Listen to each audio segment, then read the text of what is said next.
نحمدہ ونصلی علی رسولہ الکریم، اما بعد۔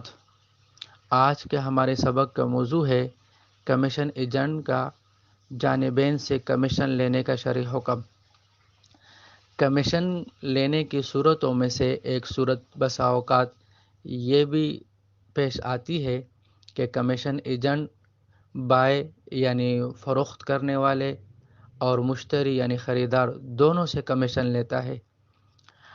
اور شرعاً دونوں سے کمیشن لینے کے جواز کے لیے دو باتوں کا خیال رکھنا نہایت ضروری ہے۔ پہلی بات یہ کہ کمیشن ایجنٹ بائع اور مشتری دونوں کے لیے کام کر رہا ہو اور دونوں کو ملانے کی اس نے ذمہ داری لی ہو اور پہلے سے کمیشن طے ہو، یعنی بائع سے یہ کہا ہو کمیشن ایجنٹ نے کہ میں تمہارے لیے مشتری دیکھوں گا اور مشتری یعنی خریدار دیکھنا میری ذمہ داری ہے، اور میں تم سے اتنا کمیشن اس پر لوں گا، اور مشتری سے یہ کہا ہو کہ تمہارے لیے وہ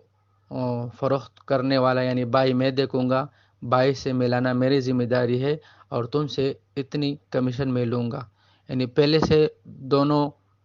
کے لیے کام کر رہا ہو اور دونوں سے کمیشن طے ہو، تو اس صورت میں پھر دونوں کو ملانے کی صورت میں، اپنے خدمات سر انجام دینے کی صورت میں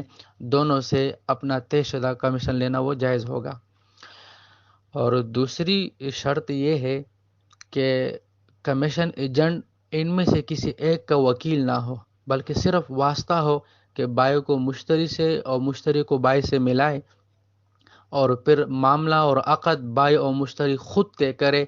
اور یہ کمیشن ایجنٹ صرف دونوں کے ملانے کا ذریعہ اور واسطہ ہو، کسی کا وکیل نہ ہو۔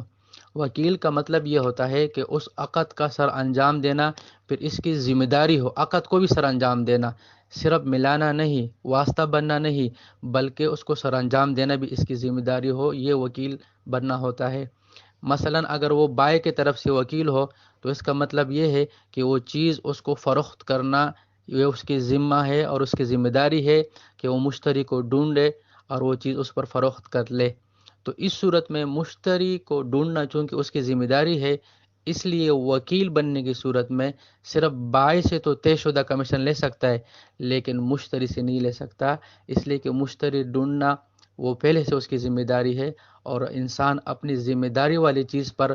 ایک مرتبہ جب اس کو اجرت ملتی ہو تو دوبارہ اجرت لینا اس کے لیے وہ جائز نہیں رہتا۔